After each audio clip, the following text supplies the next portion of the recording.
அனைவருக்கும் வணக்கம். தமிழ்நாட்டில் முதலமைச்சருக்கு ஒரு கோரிக்கை வைக்கிறோம். விவசாயிகள் சங்கத்தின் சார்பாக 22% ஈரப்பதம் உள்ள நெல்லை நிரந்தரமாக எடுக்க வேண்டும்.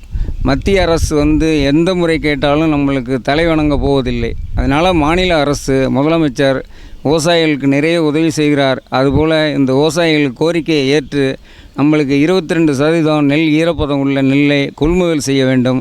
அதே மாதிரி நேரடி நெல் கொள்முதல் நிலையங்களில் வேகமாக விறுவிறுப்பாக நம்ம மாவட்ட ஆட்சித்தலைவர், தஞ்சாவூர் மாவட்ட ஆட்சித்தலைவர் இந்த முறை வெளி மாநிலங்களிலேருந்து லோடுமேன்கள் கொண்டு வந்து சிறப்பாக செயல்படுத்தினார். அதுபோல் எஸ்ஆர்எம், டிஎம் எல்லாரும் சிறப்பாக செயல்படுத்தினாங்க.